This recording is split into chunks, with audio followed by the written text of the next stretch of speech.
আজ আমরা শিখে নেব দিল্লির একটা বিখ্যাত স্ট্রিট ফুড রাম লাড্ডু, আর তার সাথে একটা টেস্টি গ্রিন চাটনি আর মূলো দিয়ে বানাবো একটা স্পেশাল স্যালাড। শীতকালে যদি আপনারা দিল্লিতে গিয়ে থাকেন তাহলে হয়তো অনেকেই খেয়ে থাকবেন এই গরম গরম রাম লাড্ডু, তার সাথে মুলির স্যালাড আর গ্রিন চাটনি। নমস্কার বন্ধুরা, মুনমুনে পাঁচফোড়নে সকলকে স্বাগত। আসুন শিখে নিই আজকের রেসিপি। প্রথমেই আমি 1 কাপ নিচ্ছি এখানে ছোলার ডাল, আর তার সাথে নিচ্ছি হাফ কাপ মুগ ডাল। এই রেশিওটা কিন্তু ঠিকভাবে নিতে হবে। আর নিচ্ছি বিউলির ডাল 1/4 কাপ। তাহলে ডালের রেশিওটা হচ্ছে ঠিকভাবে না নিলে কিন্তু আমাদের এই রাম লাড্ডু ভালো তৈরি হবে না। এখানে নিয়েছি আমি 150 গ্রাম থেকে 200 গ্রাম ওজনের একটা ফ্রেশ মূলো। মূলোটা বেশ ভালো করে ধুয়ে পরিষ্কার করে নিয়েছি। আর এখন দেখুন মূলো শাকের যে পাতাগুলো, যেগুলো কচি কচি পাতা, আমি বোটা থেকে দেখুন ঠিক এরকমভাবে ডাঁটিগুলোকে আমি কেটে বাদ দিয়ে দিচ্ছি। আর পাতাগুলোকে আমি একটা পাত্রে নিয়ে নিচ্ছি। শীতকালে তো মূলো ভীষণই ফ্রেশ পাওয়া যায়, তবে মূলোর যেগুলো কচি পাতা সেগুলো আমাদের নিতে হবে। তাহলে পাতা আর মূলো আমাদের রেডি হয়ে গেল। এখন আমি এই ডালটাকে ভিজিয়ে রেখেছিলাম 2 ঘন্টা, ছোলার ডাল, মুগ ডাল আর বিউলির ডাল। দেখুন ঠিক 2 ঘন্টা থেকে 2.5 ঘন্টা ভেজানোর পরে আমি এটার একটা মিক্সি জারে দেখুন এরকম ভাবে নিয়ে নিচ্ছি। আর একদম কিন্তু এখানে জল নেওয়া চলবে না। এখন এর মধ্যে আমি নিয়ে নিচ্ছি 1/4 চামচের মতো হিং। এখন ছোলার ডাল, মুগ ডাল আর বিউলির ডালের একটা পেস্ট বানিয়ে নিলাম। দেখছেন একটু গোটা গোটা আছে, কোনো অসুবিধা নেই। একটা দুটো যদি গোটা গোটা ডাল থাকে খেতে কিন্তু বেশ ভালোই লাগবে। তাহলে আমাদের পেস্টটা তো তৈরি হয়ে গেল। রাম লাড্ডু তৈরি করার প্রথম এবং ইম্পর্টেন্ট জিনিস হচ্ছে এই পেস্ট।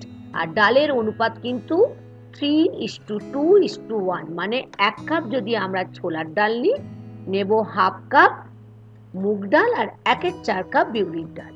এটা 6 থেকে 7 মিনিটের মতো আমাদের অনবরত ফেটিয়ে নিতে হবে। দেখুন ফেটাতে ফেটাতে আমাদের কালারটা কিন্তু চেঞ্জ হয়ে গেছে। যত ভালো ফেটানো হবে রাম লাড্ডু কিন্তু তত সুন্দর হবে, তত হালকা হবে। দেখুন এটা যে রেডি হয়েছে, আমি একটু জল নিয়েছি, জলের মধ্যে আমি একটু ফেলে দেখে নিলাম। দেখছেন এটা ভাসছে, মানে আমার রাম লাড্ডু তৈরি করবার জন্য ব্যাটার একদম রেডি হয়ে গেছে। এখন আমি একটা চাটনি বানাবো, বলেইছি একটা গ্রিন চাটনি বানাবো। এই যে মূলোর যে পাতাগুলো, কচি কচি পাতাগুলো রেখেছিলাম, সব পাতাগুলো কিন্তু নেব না, 3 ভাগ পাতা আমি নিয়ে নিচ্ছি। আর খানিকটা পাতা আমি রেখে দিয়েছি, কেটে নিলাম ছোট ছোট করে। আর নিলাম 1 কাপের মতো ধনে পাতা, যেটা আগের থেকে খুব ভালো করে ধুয়ে পরিষ্কার করে ছোট ছোট করে কেটে রেখেছিলাম। আর এখানে নিয়েছি 2 থেকে 3টে কাঁচা লঙ্কা। ঝালটা আপনারা পছন্দ মতো নেবেন, তবে এই লাড্ডুটার যে চাটনি আমরা বানাবো এটা একটু ঝাল হতে হবে। নিয়ে নিলাম আদা 3 টুকরো, তার সাথে নিচ্ছি লবণ স্বাদ অনুযায়ী। আর নিয়ে নিলাম বিট লবণ, হাফ চামচ জিরে, আর নিলাম হিং। তার সাথে নিচ্ছি হাফ চামচের মতো আমচুর পাউডার। আর একটা লেবুর আমি অর্ধেকটা নিয়েছি। আমি যে পরিমাণে ডাল নিয়েছি সেই পরিমাণে এই মশলাগুলো নিলাম চাটনির সঙ্গে যে বানাচ্ছি চাটনিটা। ডালের পরিমাণ বেশি নিলে কিন্তু বন্ধুরা এর পরিমাণটা ঠিক করে নিতে হবে। 2 চামচ জল দিয়ে আমি একটা পেস্ট বানিয়ে নিলাম। এখন কিন্তু দারুণ একটা গন্ধ উঠছে কাঁচা লঙ্কা, ধনে পাতার। আর মূলোর পাতা কিন্তু অবশ্যই দিতে লাগবে। ঠিক এরকম আমরা একটা পেস্টটা বানিয়ে নিলাম, মানে গ্রিন চাটনিটা বানিয়ে নিলাম। মিক্সি জারটা ধুয়ে জল নিয়ে নিলাম। তাহলে আমাদের ব্যাটারও রেডি হয়ে গেছে, চাটনির জন্য গ্রিন চাটনিও রেডি হয়েছে। আর মূলো যেটা নিয়েছিলাম সেটা ভালো করে আমি দেখুন ঠিক এরকম ভাবে একটু মোটা মোটা করে গ্রেট করে নিয়েছি। একদম পাতলা ভাবে গ্রেট করা চলবে না, গ্রেটার দিয়ে একদম একটু মোটা মোটা ভাবে আমি গ্রেট করে নিলাম। আর এই যে মূলোর একটু পাতা রেখেছিলাম বললাম না, পুরো পাতা দেওয়া চলবে না, সেটাকে পাতলা পাতলা করে কেটে খুব সামান্য বড় চামচের 2 চামচের মতো ওপর থেকে ছড়িয়ে দিলাম।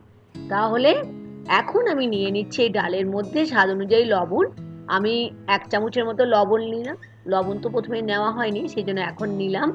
বেশ ভালো করে লবণ দিয়ে আবারও মিনিট 2 আমি এটাকে ফেটিয়ে নিচ্ছি।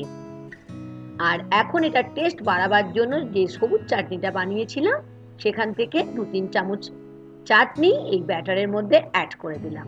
এটা খেতে এতটাই টেস্টি হয় বন্ধুরা, আর ভীষণ একটা মজাদার শীতকালে সন্ধেবেলায় ইভিনিং স্ন্যাক্স হিসাবে আপনারা বানিয়ে নিতে পারেন।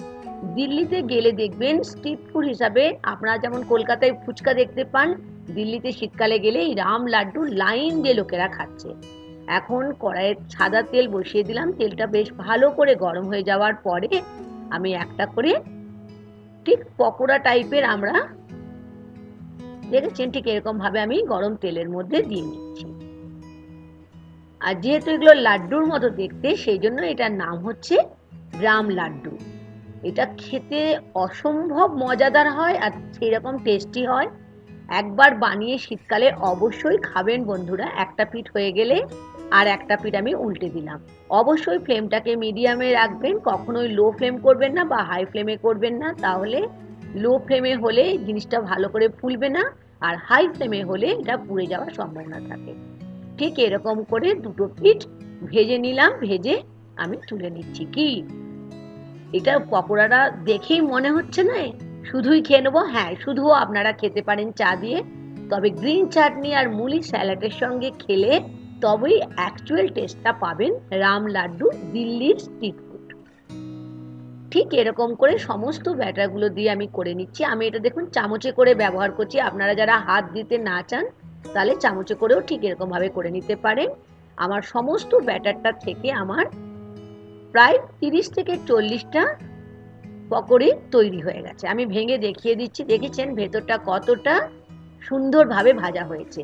তৈরি হয়ে গেল আজকে দিল্লির একটা স্পেশাল স্ট্রিট ফুড, শীতকালে স্ট্রিট ফুড। আর দেখুন আমি এই যে মুলিটা গ্রেট করেছিলাম আর পাতাগুলো ওর সঙ্গে ভালো করে মিশিয়ে দিলাম, আর এটাকে স্যালাডের মতো দিয়ে দিচ্ছি পাশে, আর তার সাথে গ্রিন চাটনি দিয়ে পরিবেশন করব। কেমন লাগলো আজকের একটা সম্পূর্ণ নতুন শীতকালের ইভিনিং স্ন্যাক্স রাম লাড্ডু, তার সঙ্গে স্পেশাল গ্রিন চাটনি আর মুলির স্যালাড? আমি জানি আপনাদের ভীষণ ভীষণ ভালো লেগেছে। তবে এই রেসিপিটা করার জন্য কয়েকটা জিনিস আপনাদের মনে রাখতে হবে। ডালের রেশিওটা 3:2:1, ছোলার ডাল, মুগ ডাল আর বিউলির ডাল এইভাবে নিতে হবে। আর আমরা যখন এটা ফেটাবো মিনিমাম 7 থেকে 8 মিনিট আমাদের বেশি সময় নিয়ে এটাকে ফেটিয়ে নিতে হবে। আমি এখানে কোনো ইনোও ব্যবহার করব না, কোনো খাবার সোডাও ব্যবহার করব না। মুলি স্যালাড আর গ্রিন চাটনি দিয়ে পরিবেশন করলাম। আশা করি আজকের রেসিপি আপনাদের ভীষণ ভালো লেগেছে। ভালো লাগলে লাইক আর শেয়ার করতে ভুলবেন না বন্ধুরা। আবার দেখা হবে নতুন একটা রেসিপি নিয়ে। আজ এই পর্যন্ত বন্ধুরা, ধন্যবাদ।